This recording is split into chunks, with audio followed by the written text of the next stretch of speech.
Full blast, right up to the microphone we go. Welcome back. Artist Journal, December 5th, 2025. Wow, it's almost 2026, broadcasting from Taormina, Sicily. Welcome back. The music seems to fit beautifully with Glitch Hero here. It was hard not to begin with this one. How could I not start with this? So Glitch Hero is back. I say that because I believe we saw it. I'm not sure where it was posted. I want to say Ethereum, but I'm not sure.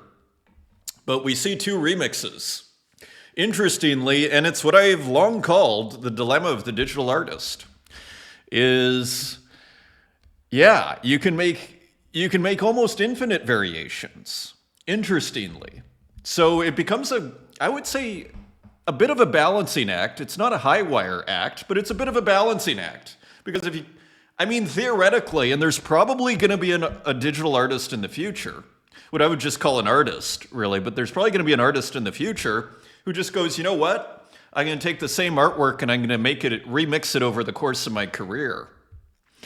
Perhaps not, maybe not, but you could imagine it. And then that would be their story and they'd have their marketing set for the next 5 decades.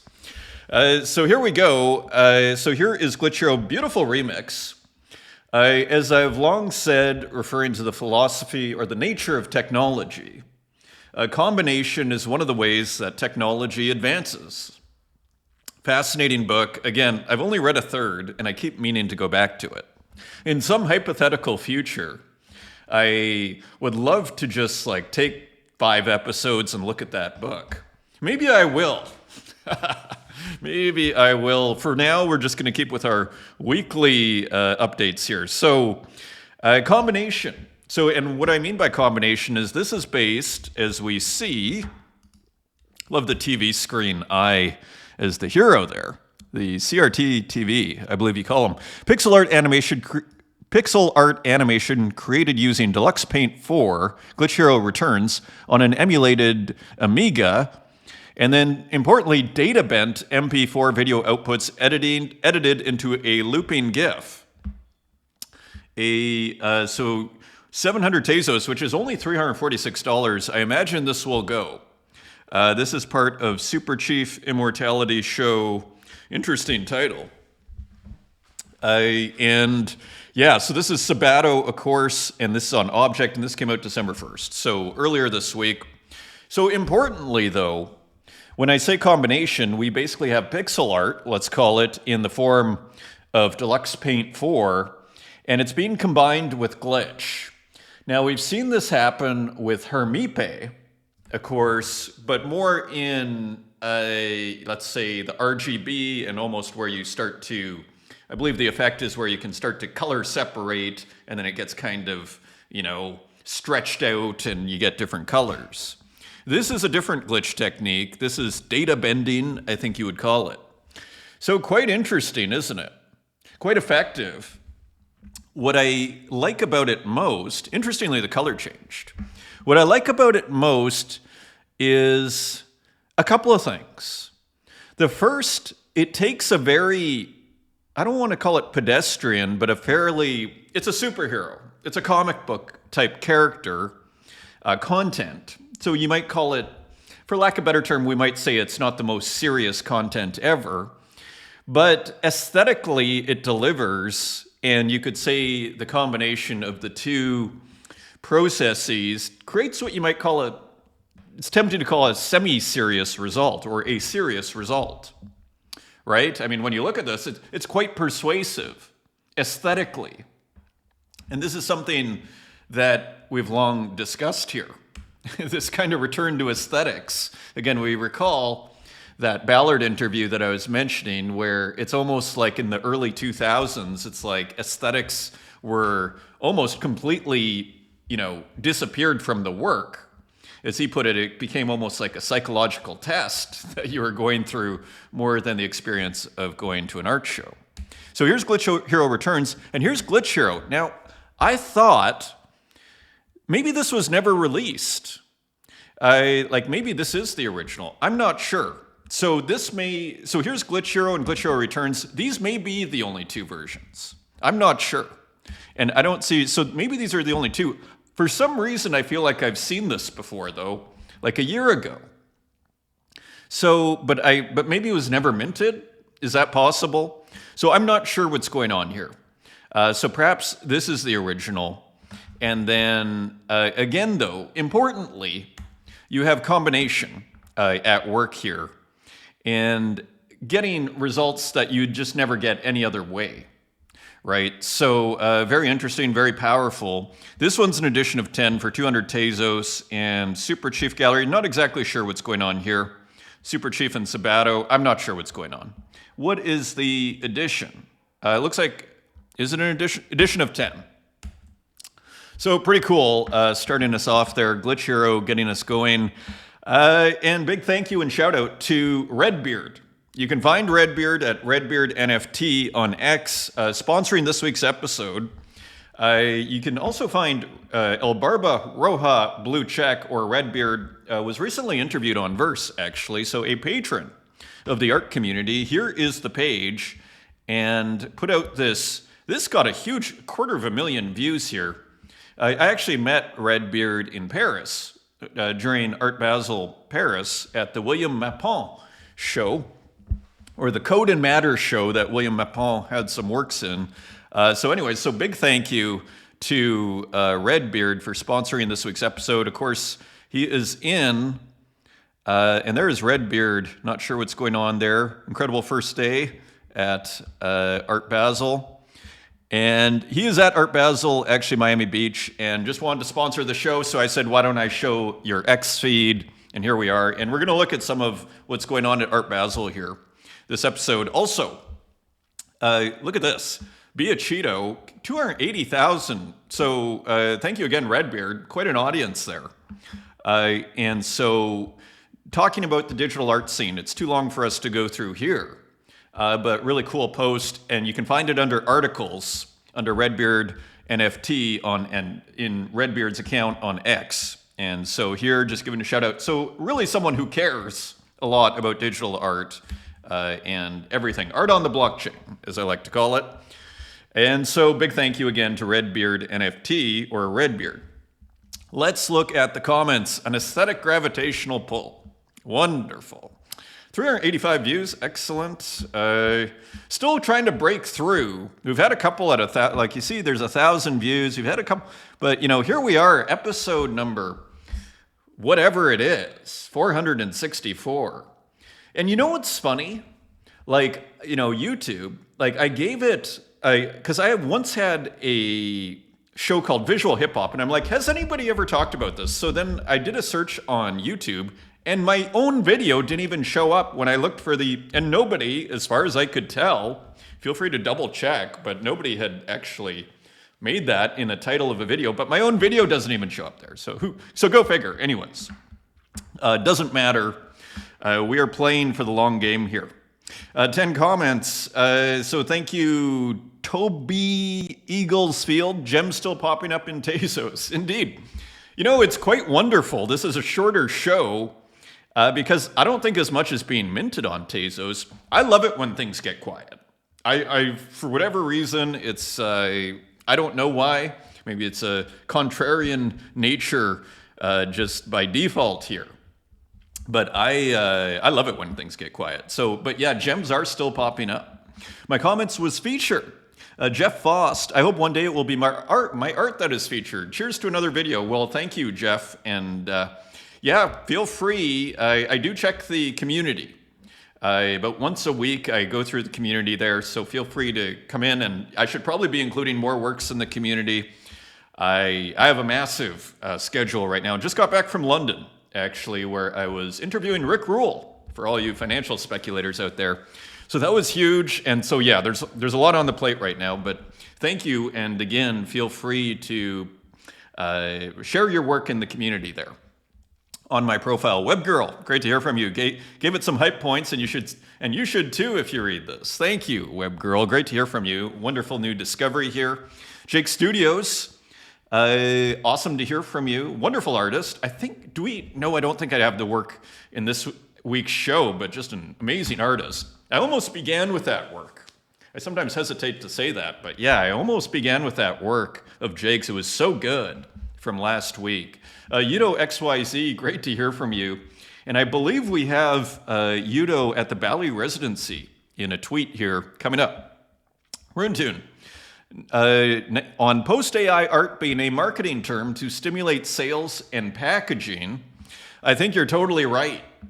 Calling something AI art doesn't lift much interest, but calling it post-AI art promotes the illusion of intellectual categorization. Exactly, and I'm glad you agree. You bring up the Impressionists and pop art as examples of the market creating labels that the artists did not create themselves. Those labels have stuck, and the people who created those labels, I would argue, were more in touch with the world around them than the content creators grasping at the term post-AI. Yeah, it really smacks of marketing. It's just marketing. And, and it worked with post-internet. Again, if you just call yourself internet artists, which was the real movement, it's kind of, it's going to be fascinating. The revisions that occur, that may or may not occur when the history is written. Like, it's all quite interesting. Like, history often is how things turn out and what gets celebrated is often different from the day-to-day, like when you're in the present of what gets celebrated. 100 years later, there may be a completely different picture than the one we see of today. Interestingly.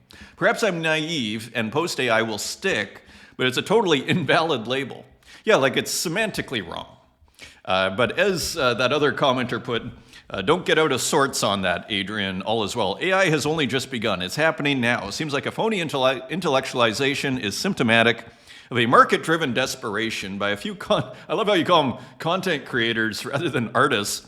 And if you're going to start being like putting marketing as your main, making marketing, your main label, you might as well just be a content creator more so than an artist, or at least call you a content creator first. To be a little controversial here, is symptomatic of a market-driven desperation by a few content creators who are out of touch with the artists creating the work. I believe it's the artists themselves which I think is even more suspect, who are calling themselves this. That's almost the problem. So I don't think it's the content creators, from what I can tell, are the artists themselves. So question, artists or content creator? So in a sense, I think you're kind of getting to the crux of the matter, either accidentally, directly or indirectly. Anyways, great to hear from you, Roon Toon. Of course, the co-host of the spaces we did for about 3 years. Maybe we bring him back one day. Let's see. Black Crane, thank you. And ridiculous. So, not without controversy over here. And as I always say, so Black Crane, if you're watching, usually I like to give a like, but I hesitate here to give a like. If you're watching, what I would say is it's an interesting situation, because I think what we've developed here over the course of the 460 some episodes is there's a visual language that basically has been learned over the last 460 shows. So if you come to this with it's like going to C-level Italian when you've never learned Italian, when you've never showed up to the Italian class. Or maybe you took a few of the very first classes, maybe 3 or 4, and then all of a sudden you're in the C-level and you have no idea what's going on. And so that's what I'd argue is often happening here. So what I'd say is, if you're interested in digital art, or just art in general, I would have a bit of patience, is what I would recommend. But thank you for the comment anyway, and thank you for paying attention. Here we have on X, thank you for the support. Zed Laser, been thinking a lot about the gravitational pull. Great way to put it, thank you. The around 10 years leading up to World War I were to art what the 60s were to music. That's a really interesting point. A riot of imagination that paved the way for everything after. Klee, Sheila, Klimt, Picasso, and the Fauves, Matisse, Kandinsky, Malevich, Mondrian, insanely groundbreaking work, and every artist today owes them, whether they know it or not. It is interesting, isn't it? Because you remove the modernists, you remove even, let's go back to the Impressionists, which you could call somewhat modernist. I mean, they are modernists. They were doing the city and everything. It was a real break. You could argue it's the beginning to a certain degree of modernism, depending on how you contextualize things. You remove like Impressionism to pop art, you kind of have a gaping hole when you think of the visual arts. Like you're kind of left with Renaissance, Italian medieval painting, just from my own perspective, Lascaux, maybe some Egyptian hieroglyphs, and you're not like, it's kind of interesting, like to your point, it can be more important than we realize, that whatever happened there in that 80 years. So it's interesting. It's only 80 years. Let's call it 1880, maybe 1870 to 1970. Let's call it 100 years in that century of creativity. So very interesting. Let's continue. Zofia Gore, thank you so much, Adrian, for taking the time, and top-notch episode as always, but this one's special, I'm taking to heart. So of course, Zofia Gore, the wonderful artist who made this work that we started with. Always wonderful to hear from the artists in the show, so thank you, Zophie, for the kind words. It's great to hear from you. And awesome. Libro Block, thanks Pocobelli for continuing to show up. I feel very out of the loop. I've not been minted or been showing up on socials for the last half of this year. It's very easy to do with X. A bit of disillusionment along with heavy workload have added to me not this, but it's been great to touch grass again. So all to say, yeah, like X, I think I wrote this, like X is not the whole world, right? And like, if you think of most of the people in your everyday reality, most of them are not like in the X bubble. So it is, I think, really important to touch grass and to see things in perspective, right? So I think that's healthy, actually. And to not spend too much time on social media. Like, don't give away your imagination to these platforms, whatever they are, whether it's YouTube, as you watch this, right? But maybe here a little, or X or Instagram. Try not to give away your faculties, so to speak, to these platforms, because they're incredibly addictive, aren't they? Thank you for the comment, Libro, and best of luck, and keep us updated. Nicholas Dietrich, great show, Adrian. That VerseWorks embed is a great idea. No idea if anyone ever goes on my website. Yeah, hilarious. Thanks for the comment, Nicholas. And indeed, it's like, who goes to websites anymore is another way of putting it. So that is a good point. Like, when's the last time you went to someone's individual website? So that's the other side of it. Now, it is 6%, by the way, that they take. We're actually going to see a follow-up tweet from Jamie Gurley, I think the founder of VerseWorks, if I'm not mistaken. Thank you for the comment and the ongoing support, Nicholas. Wonderful work. Thousand Lands, another wonderful episode. Thank you for showing my work. Also, really enjoying the hand-drawn pixel pieces in this episode. They remind me of my early web design work, which were hand-drawn pixel by pixel. Hopefully I can find my old hard drives buried in my garage to share. Great to hear from you, Thousand, and wonderful work there. And yeah, hand-drawn pixel art. It's almost a natural contrast, isn't it? In a sense, I do that in the pixel art sketchbook, is working with that contrast of, organic motion with, pure geometry and, perfect squares. It makes a natural contrast. So as you say, hand-drawn pixel art, it tends to look pretty cool, as we see with Zophie and others. Aile acqua frizzante al limone, la dolce vita. Indeed, mineral water with lemon, wonderful, my new favorite drink, the sweet life, indeed. I joked with a friend, what is sufficient, yes, as I put it. This is at Bambar here, world famous Granita place, and there is my acqua frizzante al limone. Ed Woods, thanks for the shout out, and yeah, all the execution going to be in the lab, trying to see the ideas come to fruition. So again, talking about execution versus ideas. Fascinating discussion. Oblivion Fields, these pieces by Jake Studio and Requiem de la Nuez are wonderful. Here is the Jake Studios piece I was just telling you about. Really cool work. This is also really cool too. Totally agree, Oblivion. Great to hear from you. Thanks for showing Steeding, pronounced homesteading, so steading, from my series on archaeological dig sites. Cool subject. These were given as gifts to my collectors. I've been thinking a lot about hearths and homes and vessels and the stuff we leave behind that shows our communion and connection. Yes, very interesting, Oblivion. Thanks for the comment. Very cool. Nice textures in there and cool concepts. Webgirl loves Zofio Gore's unique art, which I discovered from doom scrolling. I didn't know it was interactive. Very cool. Yeah, very original work, and great to hear from you, Webgirl. Also, a super original artist. So here's Katya Kazakina. Look at this. Art Basel so this is ArtNet. At Miami Basel, dealers notch big sales. Digital art draws crowds. So the market has momentum. There's more hope in the art world again, one collector said. And so interesting times with digital art looking like it has center stage here, with people's big kind of installation piece with the Boston Dynamics dogs and, these kind of, lifelike looking reproductions of Beeple himself, I think, and there's Warhol and others. It looks like there's two Beeples, interestingly. And so this is actually by Katya Kazakina and Eileen Kinsella. So their expose here, or reveal, of Art Basel Miami Beach 2025.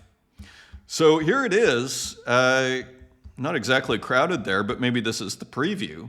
It's kind of amazing. They were probably at the super preview, so we shouldn't make it too much of there not being. Now, where is the digital art? I thought we had a good day for digital offerings. The energy was wild in the new 010 section for digital art. By 3 p.m., about 65% of the work there had sold, according to digital art promoter Benny Gross, who helped organize the initiative. Beeple's 10 dogs, each an edition of 2, has sold out at $100,000 a pop. So 20 dogs, so $2 million bringing in. This is awesome. Beeple, aka Mike Winkleman, said of the crowded section and robust sales, it seems like it's holding its own. Nearby artist Mike Kozlowski presented 5 algorithmically created wall-hung works and sculptures that were priced at $25,000 and $35,000, all sold within a few hours. It's been a good day, he said. In a Sector's gift shop, a digital print by Emily G was priced at $1,300 and came with an NFT, an edition of 80. The piece launched online and sold out in 20 seconds. One of Art Basel's goals with 010 is to lure potential buyers from the tech industry into the art world.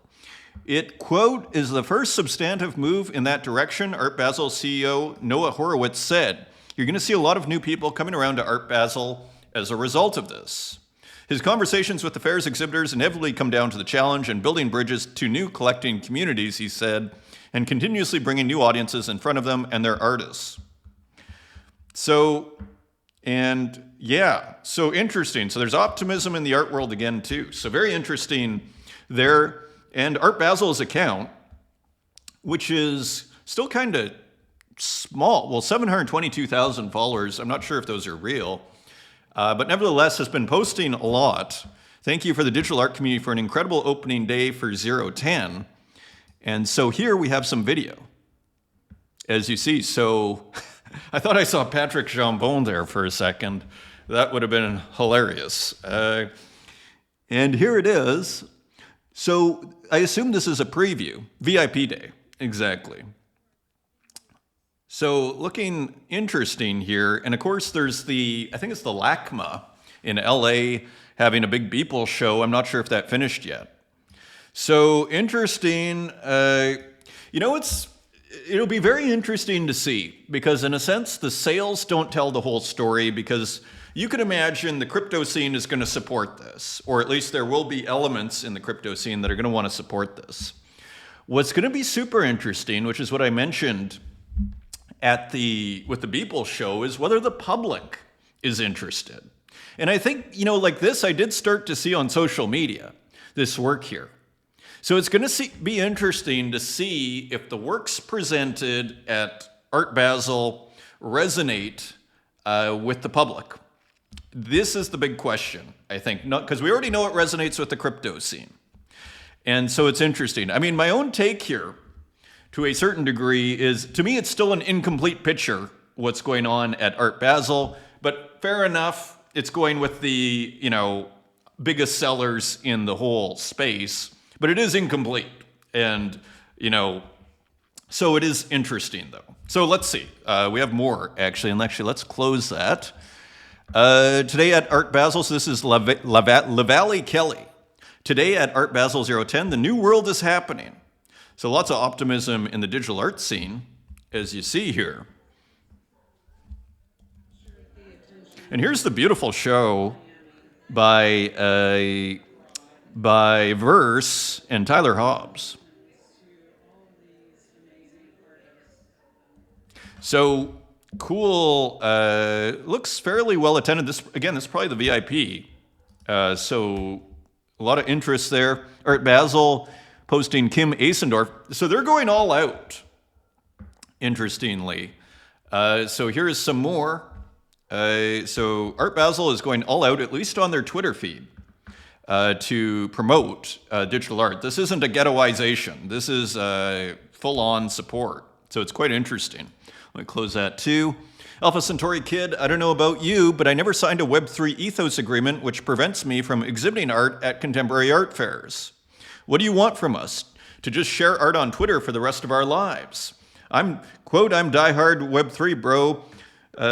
Forget getting my art seen by thousands of people. That's not decentralized enough for me. I'm not selling out to trad art norms, bro. Me and the other artists who actually push boundaries will continue to do whatever we want, and we don't care if you don't like it.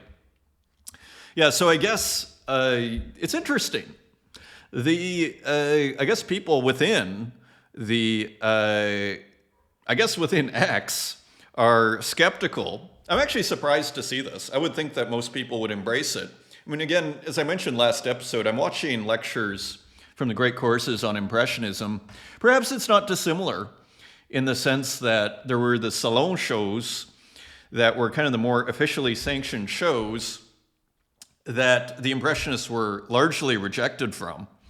And it became hugely controversial when Renoir and Monet wanted to, after they started getting success, wanted to start showing in the Salon, and Degas was not happy, is what I was just learning here. So it's kind of interesting, in the long run, when you see the works in the museum, it's so funny how these stories and this aspect of it, it's like the work itself, to a certain degree, is all that remains, I would argue, as time passes. All these other kind of side stories. So, in a sense, to a certain degree, in a weird way, it's irrelevant. Not entirely, but so Alpha Centauri Kid, I wouldn't worry too much and doesn't seem too concerned. Also on this is proper. Jokes aside, Art Basel versus crypto art discourse happening right now feels almost like we're watching a retrospective rather than a live moment. The goals of career artists and the ideals of crypto as a subculture have been diverging for years, and pretending otherwise has required a kind of selective amnesia. Traditional artists want that they always wanted in an institution, support and validation, and exposure to collectors who operate outside the boom and bust logic of crypto markets. Wanting to show at Art Basel, the Venice Biennale, MoMA, or to be sold at Sotheby's isn't a betrayal of crypto. It's just the reality of how cultural capital is still assigned. Visibility in the art world isn't determined by a Discord server, that's for sure, a Telegram chat, or a Twitter echo chamber. And the older I get on this whole matter is I don't really put too much stock in, frankly, anything. Like social proof matters to a certain degree, but it's all relative. As I was mentioning earlier in the episode, it's sort of like what the world considers important today is rarely what is looked at in 100 years. And so usually it's hated at first, or ignored, and whatnot. So all to say, it depends on your perspective. Like, if your concern is money, then okay, like, But if your concern is historical relevance, I mean, these books have yet to be written, don't they? So let's see. Crypto, meanwhile, emerged with ideals. So I think we get the point. Are seen as a niche and expecting artists to cap their ambitions within it is unrealistic. Exactly. And let's be real. Like, how credible is crypto as a scene? Pregnant pause. How credible is crypto as a scene? So you cannot blame artists for wanting credibility outside of it. And maybe you think crypto is the most credible thing ever. I don't think it's particularly credible. I mean, go on X. I mean, so all to say, let's continue. OMZ, if you truly want to disrupt anything, you have to get comfortable with being an outcast. It is true. It is incredibly true. You have to follow your instinct even when people say you're crazy. You have to embrace being ignored or criticized. It won't be obvious to anyone else. You have to do things your way. This is so true. So interesting comment from OMZ. Ekimayer.eth, George Eckmeyer. In the wake of the art fair versus Web3 anarchy debate, so what does art actually bring to the table in society? What are your takes on this? So I was tagged in this. What does art actually bring to the table in society? So the way I see it, of course, I follow Daggy D. I follow, that is a, what do we call it? A glitch on X. My take would probably be art teaches us that power to shape politics or rule the world does not lie on weapons, wealth, or knowledge, but also to a large extent in the logics of the symbolic world order. It is not about truth, but about signs. I think that's actually, I agree with that. I'd also, for me, the main importance of art, I've always kind of had the scientific, it's like I completely agree with Ballard. The artist is a kind of scientist. But it's a scientist that doesn't use, it's a qualitative science. In other words, it doesn't use quantity. It can't be reduced to number. And so it uses different methodologies, right, as such. I call that pataphysics, and I think in the future will be understood as such, the science of imaginary solutions. Because there are certain things, Freudian psychology, for example. In a sense, I actually was reading up on that. There is beginning to be, what do they call it, neuropsychoanalysis. Freud predicted that in the future there would be a foundational layer based in neurology that would verify, so to speak, psychoanalysis, or at least aspects of it. But there are certain things that, in a sense, you will not have much, if any, quantifiable data to work with. So for me, it's always been qualitative science. And it's among the most important aspects of our discourse, our world and our thinking, our values, for example. These can't be reduced to number, but we still feel that they're true or true enough. To quote McKenna, quoting Wittgenstein, which is true enough. So all to say, to me, it's a kind of science, so to speak. And here's just perhaps an example. This is quite interesting. Ganbrood just posting on Substack, the changing face of visual truth, and discussing how AI is changing. This is quite interesting, isn't it? So here is kind of a realistic version of Napoleon. In 2019, I began creating photographic portraits of people who lived before the invention of the camera using generative AI. One of my early experiments was a portrait of Napoleon created in 2020. At the time, it was seen as strikingly realistic and was shared internationally because synthetic realism of that level was still unfamiliar. Looking back only 5 years later, it is almost unimaginable that this early work was ever perceived as lifelike. And scrolling down, recent years have seen an unprecedented surge in computational resources. These developments have accelerated synthetic photography far beyond what seemed imaginable in 2020. In the past year, we crossed a threshold where the boundary between real and artificial has blurred, and the uncanny valley has lost its meaning. In many cases, it's no longer possible to distinguish between classical photography and synthetic or AI photography. In other words, it's getting harder and harder to distinguish between fact and fiction. With Ballard, he said that the roles had reversed, that the fiction was more on the external world and that the nonfiction was the only source of reality was in your own head. What happens when you can no longer even distinguish between fact and fiction, or the sense of fact and fiction? It's a really profound question, and perhaps one of the main questions we're facing here.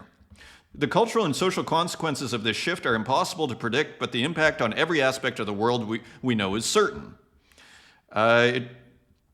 So we have to think about what this means. How do we navigate a world where visual truth is no longer guaranteed? So bringing up the changing face of visual truth. So cool article from Ganbrood on Substack. And it can seem quiet out there, but never let go of hope. Jose Narciso, who puts a lot of work on, or who puts work on super rare, all of a sudden getting a whole bunch of bids for 0.1 all at once within minutes. You gotta love it. All 5 auctions already have bids. Are you kidding me? This is one of the happiest moments I've had in a long time. So big congratulations to Jose Narciso, I think, on super rare. Here's the Jamie Gurley post. Versus tech cost a fortune to build. From now, galleries will be able to use our tech on their own sites for a 6% fee. No setup costs, no ongoing subscription fee. This is so cool. I think it's pretty reasonable. The cost barriers that prevented digital art galleries from launching are no longer. So quite interesting, and it looks like a pretty nice little shopping cart solution. Very cool. Sue's Panini FIFA World Cup album cover for North America. It's kind of retro, a little 70s-esque. I'm always down with finding out what Panini and the World Cup are up to. Quite interesting. So World Cup 2026, courtesy of Panini. Here's Hermipe pixel art with a cool physical. It looks like a cat and a bike. Look at this. Almost looks like a gravestone, tombstone. Such a cool artist. Domino Cookie. Maybe that is the ad. Interesting. They got me. If that is an ad, pretty good. Look at this. Kristen Roos. An animated piece of mine has been acquired by the RBC Curatorial Department. Now, the big question for me is this blockchain? Is it the blockchain? Because, it looks like work we've seen on Tezos by Kristen Roos, but maybe it's a work that, I don't know. I assume it's blockchain. So is Royal Bank of Canada Curatorial Department buying digital? Quite interesting. So as you see here, there's Sabato, Perfect Loop, and all sorts of people commenting.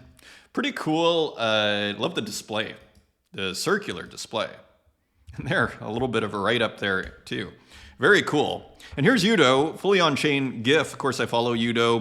Part of the Bali Art Residency on exhibition on Sun Contemporary, November 29th, listed on Super Rare. So look at this.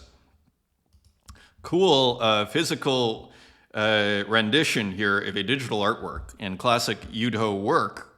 And again, very popular. Look at all this. 17,000 views here on X. So very cool there. As we move into the works, here's Martin Bruce.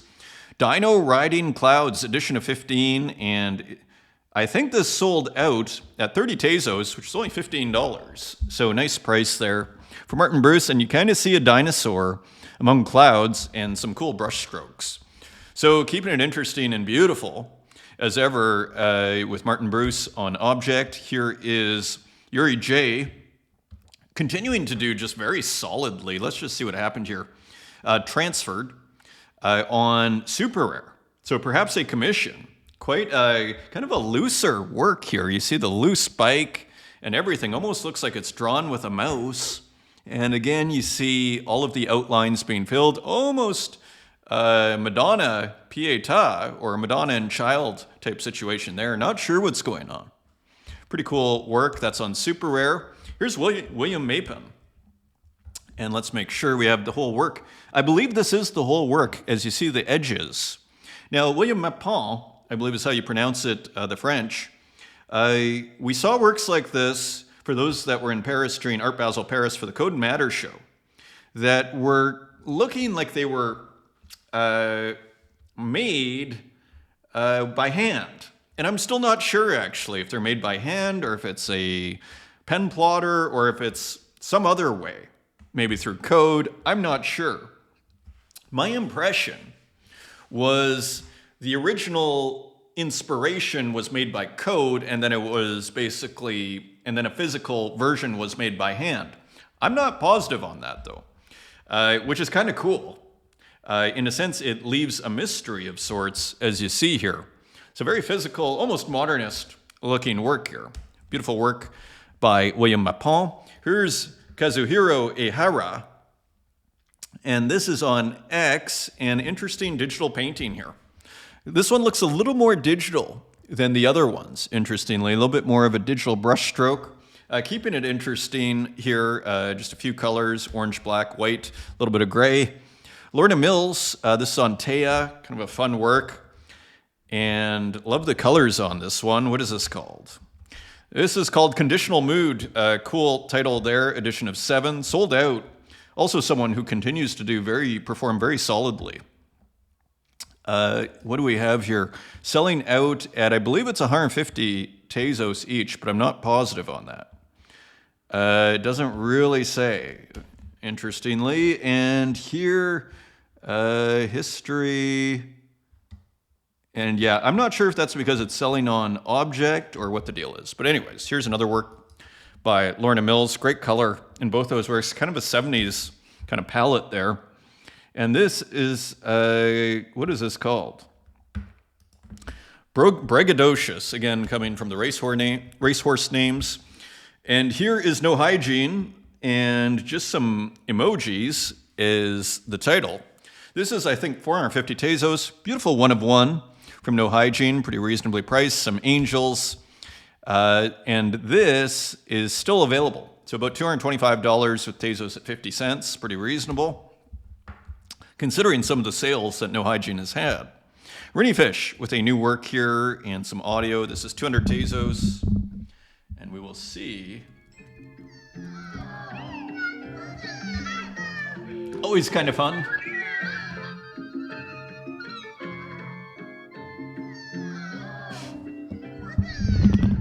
Almost like a fair. What do we feed them? Edition of 1, this is 200 Tezos at auction. This is some pretty cool work. Asal Kanjani. Never seen, we might have shown one of their works before. Also audio here from the phone at the bottom. Interesting piece. Kind of looks like a Lucian Freud inspired nude. A little bit of everything in this. A lot of different textures. Interesting piece. Let's see what happened in the market. Edition of 10. And I'm not sure what that sold for. I'm not sure if that's my computer, digital painting, and animated video. Anyways, cool work on Taya. Oh, let's just make sure to kill that. All right. Jan Lucas Magone, Together in Soul and Bones. Cool title. Edition of 15 for 10 Tezos. Nice minimal palette there. Love the orange of the trees. And just a couple of figures and skeletons. Poetic work by Jan Lucas Magone. And it looks like maybe 5, 6 have sold and 9 to go. And here is Uxine, edition of 11. Reference Jean-Baptiste de Champagne, The Supper at Emmaus. And here you see all sorts of, references here. Looks like a drone, Sail Ends Soon, No Victory, No Defeat. So always a bit of a kind of scathing satire here and a couple of Uxine works. Interesting, just kind of copy and pasting. The Uxine figure, reversing it, McBrain, interesting. Sail Ends Soon's edition of 11.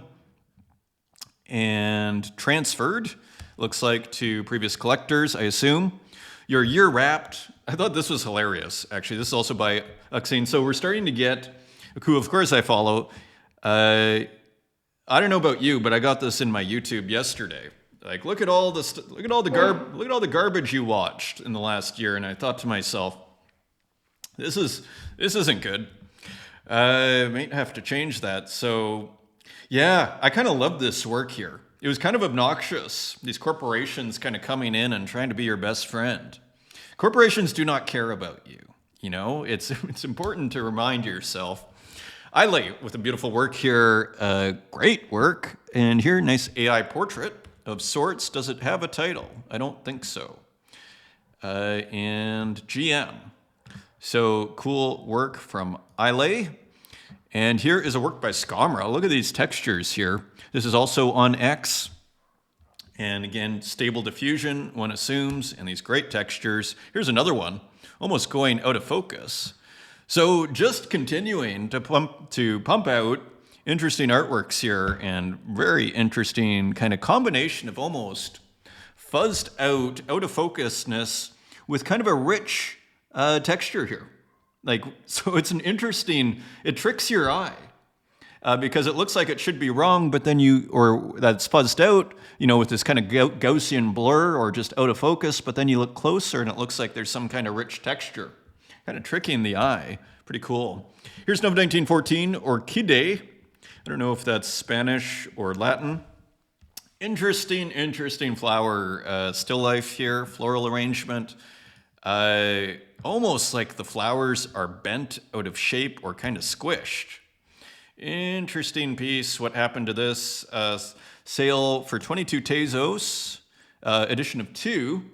Gosh, I think you could make that an edition of 1 and double the price. And Momento Festivo. There could be other reasons, though, why Nova's making an edition of 2. This was an interesting series here as well. So these kind of dining tables, a festive moment. Here's another one. Almost like a wedding situation, a festive situation, edition of 3. Interesting work, still available. Here is the Myth It. So I believe we saw the burnt version of this. This may be updated with a little bit of a myth bleeding tear here. And nice little mustache there. And Michael Jackson, love the t-shirt. Michael Jackson, the myth, one assumes, with the TM. And so Michael Jackson fused with the myth, or holding a myth mask, edition of 1 for 333 Tezos.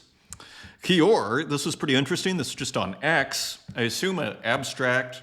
Not sure if it's physical or not. Look at this, 81 retweets. That's pretty impressive. Here's Agnes, pridebomb.gif. So cool, a little Punisher logo there. Cool GIF celebrating Pride, it looks like. And so again, just a whole bunch of GIFs kind of put into one assumes. Almost again, that sketchbook composition style here. That nether space of the sketchbook composition. Here is Sui Soichi. Let's see if it loads up. I thought this was super interesting. I loved it because it kind of had a scientific side to it. Seemingly, it almost seemed like scientific diagrams, but made with pixel art. I used to make a living picking the banana. Now I'm a guide for the CIA. Not sure what that means. Maybe referring to a song. But seemingly about vision, which I thought was pretty interesting. Another beautiful work by Zofio Gore, and interesting.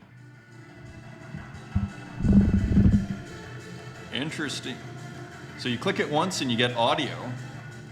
Just in case of copyright, I am going to quiet it down, but interesting piece here. As usual, from Zofio Gore, here's Sad Girl. Glad to see Sad Girl back, edition of 1 for 222 Tezos. And always kind of interesting, mixing anime and these different kinds of effects, seemingly. Kind of a simple idea, but it's always just very poetic and beautiful. So that's 222 Tezos. Here is Polygon 1993. Eros, cool title. And as you see, I believe this is on Super Rare. And pretty cool artist with a pretty big following. Interesting digital art here and beautiful kind of glitch in the face. So that is 2 ETH as a reserve. Here is Sign. Turn On, kind of a newer artist, I think, on Object, and so kind of a smaller work, but pretty cool. And again, kind of that retro palette we've been seeing earlier with Lorna Mills. And cool, I assume AI is in there somewhere, but not positive. Edition of 25, and that sold out at 9 Tezos. Here is another work. This is Edmarola, the Santea. Kind of a fun combination of text and some dithering and kind of a figure here. Interesting piece. Cool palette. Edition of 11. And there are 9 left. And continuing on, here's Giovanni, also on Tea. Kind of a fun piece. I think this is called Senna, the race car driver, if I'm not mistaken. Senna, 80 Tezos. I assume Senna is retired, if I remember right. Was it on McLaren or Ferrari? I'm not a race car expert at all, but I do remember it on TV as a kid. I assume Senna is retired, if I remember the name right. Jeremy Austin. So interesting pieces here. Playing with with famous artworks. And as you see here, the Mona Lisa with what looks like a share, kind of like an Instagram kind of interface underneath. One imagines Van Gogh's sunflowers, the Scream, and it looks like Vermeer's, is it Vermeer? A girl with a pearl earring, and Banksy. It's kind of funny how recognizable they are. Here's Element Lee, a pretty interesting work. Some ASCII works, as you see, and so inverting them, chimes. So pretty interesting. Somehow makes ASCII totally look original in Element Lee's kind of own style. Interestingly, here is Time. Beautiful piece here. This is on Object, and it is 100 Tezos auction. Beautiful composition, beautiful abstract. Love the colors. And it's an edition of 1 for 39 Tezos. I'm not going to load it up in case it crashes my computer because the files can be gigantic. Zed Laser, my morning has been brutal, but GM. So I hope you're feeling better, Zed Laser. Pretty interesting piece. Kind of outlines and kind of nice texture there, cool colors. And here is Walk. Not sure who this is. Sleeping Shack, so maybe Shaquille O'Neal sleeping. Edition of 1, selling for 9 Tezos. So cool work here, always by Walk. Very consistently interesting artist. Here's Skamra, Blow Away. So we saw Skamra earlier. And so here, interestingly, it looks like an abstract, doesn't it? And what was the title on this? Blow Away, edition of 1. And that went to Daggy D. Daggy D buying it for 125 Tezos. Interesting, or putting an offer in. Here's Ty May, not screaming, just rendering. So interesting piece here. Looking like a combination. ID photo, glitch, and GIF in processing. Edition of 5 for 10 Tezos. Here's Sogaki Ainima, AI-Nima, 187. Cool kind of analog video glitch, one imagines. Is there AI? AI-generated video. So it's becoming more common. To Ganbrood's point, who's going to know, especially once you start glitching things out, if the original video is AI or not? Or fact or fiction, so to speak. Here's Ex-Mortal, prepared footage, analog glitch. So looks like so-called real footage in this case, and then some palm trees. Raw video glitch converted to GIF. And then this is AI converted, and this is at 342 Tezos. So someone else who continues to do very well, Ex-Mortal. It's on Object, on Tezos, and that's an edition of 1, and the bid's coming in, so very strong. This also was Super Chief. Is that part of the Immortality show? Very cool, and here's one more. This is 1,000 Tezos on secondary. And so another landscape here with water and mountains, and that is on Object, and that is sold out, and offers coming in, selling one at 77 on secondary to Hans. So continuing to do very well. Here's Elby, Digirain. So nice piece here from Elby, kind of CRT screen shaped work with what looks like some pixelation. Here's Yoain, AI artist, Swim, kind of a different kind of work here. Pretty nice piece, nice textures. Easy to forget it's AI. This, I assume. ABC, another artist I haven't seen before, Unspoken Gravity. So I assume this is a digital, kind of looks like a digital, doesn't it? Just the brightness of the color. I assume this is a digital work, but not positive. Dark art, NFT art, psychological, it's not entirely clear. This is an edition of 1 and unlisted. Here is Giorgio Morandi, this is also on Tea. So nice piece here, cool coloring. like the blue figure and this almost surreal kind of kangaroo woman at the back. And that's one of one. That's available for 200 Tezos. Here's Killer Acid, the 4 seasons of Killer Acid. Kind of a fun work that gets scrolled through here. So as the background color changes, I assume we're seeing a change in season.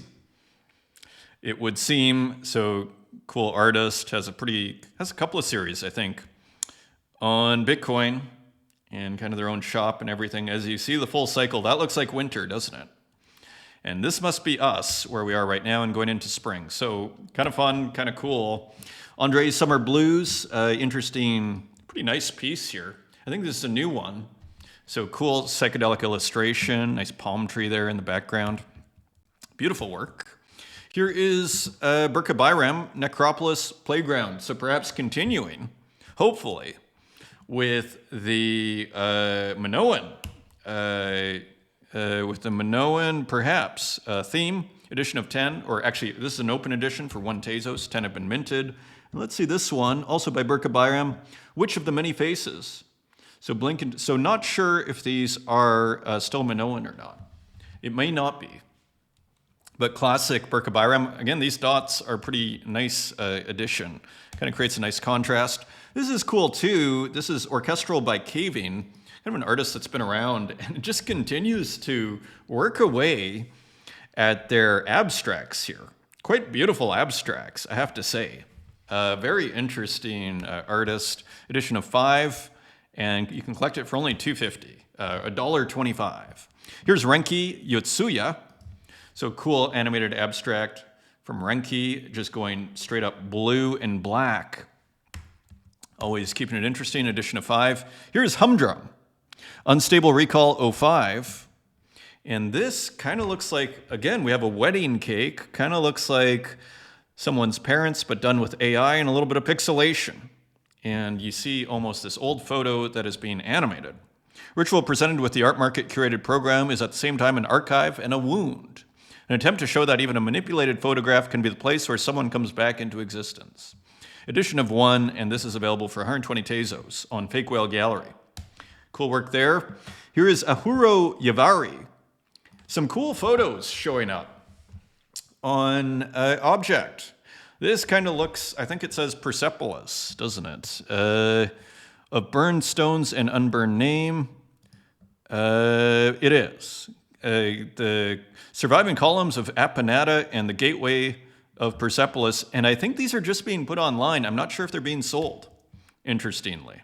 They're just being put online. That's pretty cool. The arch that keeps its own sky. Gorgeous site. Makes you want to visit, doesn't it? The arch that keeps its own sky, and I think one more, the window through which the mountain remembers. Beautiful pictures. They almost look like real, interestingly, they almost look like physical pictures, don't they? But not sure.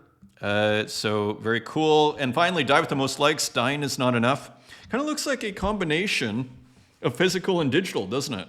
But it's hard to say, because maybe this is a digital brush underneath. So again, we're kind of back to this virtual, in a sense, does it not matter at a certain point what is virtual or not? Almost like a Death of a Salesman type figure there. And also we have The Myth with some interesting physical painting. Not sure we've seen a ton of physical painting from The Myth. Looks pretty cool.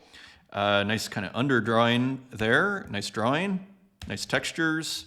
And finally, Alpha Centauri Kid. Today is opening day for the clown party at Art Miami booth. So we were hearing from them earlier in the show. And so cool looking textures. Very interesting pieces here at Art Basel. So how fun is that? So again, this is something to celebrate and could be a good omen for everybody in the scene that this is happening. This is something that should be applauded from over here. Finally, just a few more works. This is an acrylic on canvas. Believe it or not, acrylic on linen. I don't know, maybe you've been seeing these as well. Interesting pieces that have been showing up. Very interesting artist, kind of fun. Clearly digital, I would say, in terms of the composition. Perhaps AI as well, not sure. In terms of the composition, Eva Alonso. Interesting physical painting here. Some combination of text and image.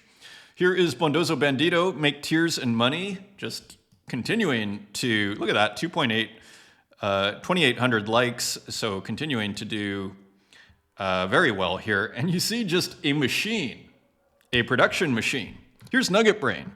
Merry Spooky Danish TV Christmas, so looking like a still from a TV show.